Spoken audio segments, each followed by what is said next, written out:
is this convention doing so far? It's incredible. I mean, it's my first time in the UK, so that alone is just extraordinary. I was really curious about what the interaction with people is going to be here, especially because, in the States, there's a sense of how much people are, connecting with the work, but I did not expect so much love for my hero and Chainsaw Man, and Moriarty the Patriot has been the one that's blown me away the most because, doing an English accent, I was ready for all the criticism, but everybody here is so nice about it. Yeah. I'll let you know, I live in Durham. No way! Yeah. That's so cool. It's so cool. Because you told me earlier it was shot in Durham. Yeah, there's place. It's first couple of issues are in Durham. Yeah. The cathedral and everything. I live like That's 5 minutes from there. so sick. Oh my I got god. a road down there, so I so desperately, because I have nice. cats here, I wanted to go here to go visit the museum, so next time I'm here, I'm gonna go check it out. Yeah. See, that was going to be one of my questions. So jumping straight into it. Yeah. I was going to say, how was it to perfect an English accent? Because it's one of the hardest. Well, that's things. a very generous word to use to say perfect. It's weird. I have family that lives in Manchester. I've always been obsessed with accents and language and the nuance of it, because we also know, whether you're in Europe, the UK, wherever, or back in the States, there's also such regional nuances. There's no one specific accent. And when the auditions for Moriarty came through, they actually asked us to read with an English accent and an American accent, because they weren't even sure if they could pull it off, essentially, with the bulk of the cast. So they found enough of us that they figured it was believable enough. Yeah. And No, absolutely fine. Absolutely fine. oh my gosh, let me process this in a second. It was a fun challenge because I didn't want it to be a stereotypical thing. I wanted it to feel like a real person. And I love Sherlock Holmes and Watson, so getting to be a part of it was so special. And Theo, who voices Sherlock, is a proper Brit. Yeah. So he was kind of my sounding board, if I ever felt like there was something I felt like I was hitting too hard, or I trusted him to hear a scene and be like, hey, you might want to go back and, whatever. But so much of it was just really trying to find the care, and the same almost with any character for me is intention. So Watson, it was mostly about his heart and his mind and finding a way to work that in. So I'm glad you like the accent. Yeah, because normally when I listen to many people try to do the British accent, and it sometimes goes up and down. But when I was watching you, watching it online, I was like, no, yeah, he's nailed it quite well. Thank you. You had it consistent. Thank you so much. No, that is a huge honor, truly. Thank you. That's good. So, Chainsaw Man. Yeah. Actually, no, I'm going to come back to that one. Yeah. So, you've been in the industry since 2012. No. No. Oh, No. IMDb, it's really funny because IMDb will credit whenever the production of a thing happened. Yeah. I only started doing this in 2019. Really? Yeah. I've been professionally voice acting for a little over 3 years. Wow. Yeah. So it's very surreal. That's crazy. Yeah. That's why, it's funny because some people will probably look at it and be like, oh, he's been doing it forever. But, no, I'm still a newbie. Yeah, oh wow. So my main question was, how's the industry changed since then to now? But since you've been in it for 3 years, how have you found it being introduced into it then? Have you enjoyed your time? It's surreal. I mean, I've always been a nerd for video games and anime and animation and film in general. When I first started pursuing acting, I wasn't even thinking about voiceover. I wanted to be on camera, doing theater, all of that, and I kind of fell into this by accident, and it was an immediate sense of the play, the comfort, the fact that, if you're doing an on-camera thing, you may shoot it may be a 15-hour workday, and maybe you're shooting for a few minutes at a time in chunks, but if I go into the voiceover booth for a 2-hour session, it's playtime, and that was an immediate sense of, ooh, I want to keep doing this. So I was very lucky to get work very quickly in 2019, in summer of 2019. So I was starting to go into studios and just have this surreal experience of getting to do it professionally. And then a few months later, the world shut down. Yeah. And I thought, oh, well, that's the end of my career starting, because remote recording wasn't a thing. That was maybe for guys who were doing commercials who had a $50,000 studio in their home kind of thing. But for all of us, it was this for the entire industry, especially dubbing and video games and stuff, it was an immediate sense of actors, directors, engineers, producers, everybody hunkered down. We jumped on like a bunch of Zoom calls, and so much of it was creating an understanding of how do we have a baseline of quality if you're doing it from your living room and this person's bedroom, and like we're all using slightly different gear. So it was a lot of the industry really banding together to figure it out.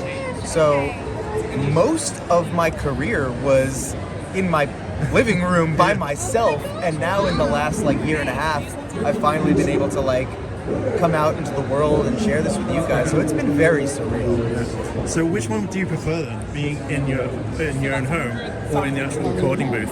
Oh, definitely in the studio. I mean, I love the fact that we still can do it from home, and if we need to, there's that ability. But there's something about separating yourself from your living space, going into a professional studio, and it's just an energy thing for me. And I love, when you're doing it at home, you have to be a little bit more hands-on technically as well.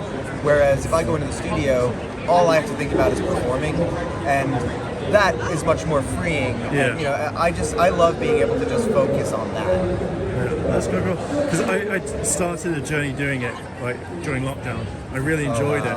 So, but there's hardly anything over here. It's always over, like say in Texas or Yeah. So I never know where to kind of go. So yeah, it's interesting because I don't personally know what the like immediate move is when you're living overseas. I do have some friends who are in Australia and a few different places who have found a way to make it work remotely and get into some projects, but it's definitely one of those things where the industry in general is always open and welcome to new people. But I think when we all start in the beginning, it's just the anonymous part that's so hard, because you really do have to kind of find a way in for you first, and then someone else will be like, oh hey, I didn't know you were here. It's like that weird thing where they start paying attention, but you just have to invest in yourself. yeah. So how long did it take you to get like through training and everything? Well, I kind of have a weird trajectory, because when I was a child, I wanted to, be in film and stuff. So I was obsessed with all of that. I was doing all of my school plays. I was, taking singing lessons and acting lessons and everything since I was a kid. And when I was about 12, 13 years old, I discovered guitar, started a band, and I thought that was supposed to be my career. So I was a singer and a guitar player through all of my teens and my 20s. And then when I moved to Los Angeles with my band in 2015, we were kind of just spinning our wheels doing that stuff there, and around 2018 we broke up, and I realized I think I'm supposed to be acting. I think the universe is telling me in a weird way the backup plan, which is even crazier than my first plan, is something I'm supposed to do. So I literally just went back to acting classes. I started focusing. I thought I was going to do on camera, like I said, so I got headshots made. I was just throwing myself out to auditions. I was taking any class I could find. I mean, in Los Angeles, it's a lot more accessible, but it's also a much more competitive field, because everyone, you throw a rock and like, I'm an actor. So there was a sense of, you're a small fish in a big pond, and I'm just really stubborn. That's what you have to be though. In the world. You have to be really feral. I mean, like you genuinely, like I don't push the narrative. Like, even though I was the starving, struggling artist, I don't push that narrative as like, you have to starve for this. But I think you have to be willing to give yourself completely to it, because it's not a career, it's a lifestyle. It becomes a career if you're lucky. But so much of it is about you investing your time and money and energy without ever expecting anything in return, Cool. Well, talking about Chainsaw Man, like you asked me a question, like the last arc, or the last chapter? We spoke about that off camera, but the last arc. In book 11, or okay. What are your thoughts on it then? As far as the actual like ending of it, or I mean, I was incredibly impressed with how, I mean, in general, Fujimoto's way of twisting what you expect from the characters and from the narrative is so brilliant, because it's never done for shock value. There are all these things that are shocking, but they are so grounded in pushing the narrative or pushing a character into a space that is either going to help them grow or repress them. And the way that I'm being selective about how I talk about it without pointing out. The way that that first part wraps up. One, I was so impressed that it feels like a complete story and an ending, and then realizing that it's just technically that they're like, okay, that was the origin story, and you're like, wait, what?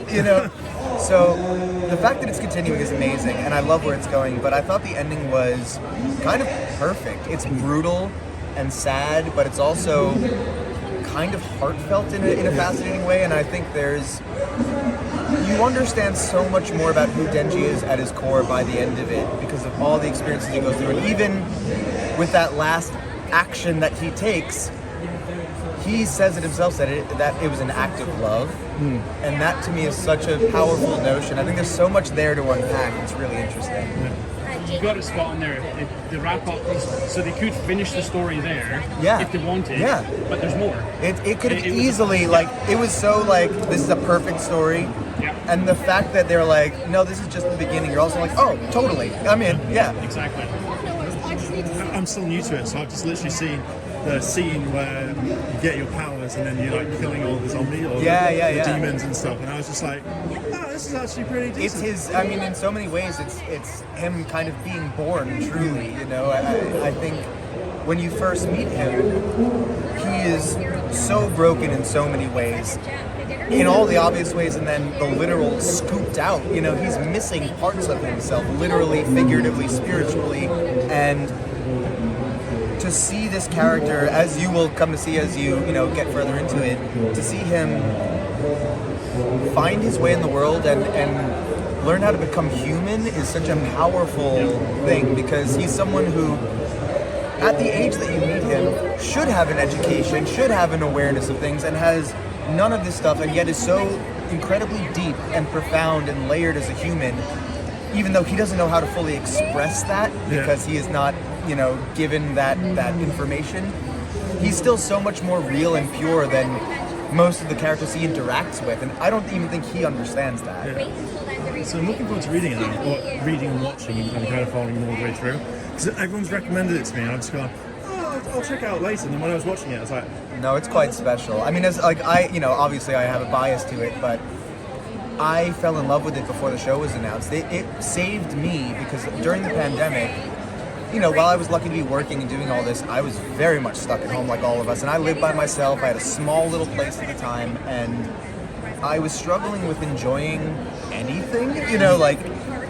I couldn't even enjoy passive media. I couldn't enjoy watching movies or reading anymore because I was just so kind of stuck. Yeah. And then I see this cover of this manga, and I'm like, oh, it's kind of weird and punk rock looking. I'll check it out. And from that first page, when you get the sense of the gravity of everything, and it saved my life. I mean, it pulled me out of the malaise of everything. It gave me something to focus on. I was so compelled by the characters.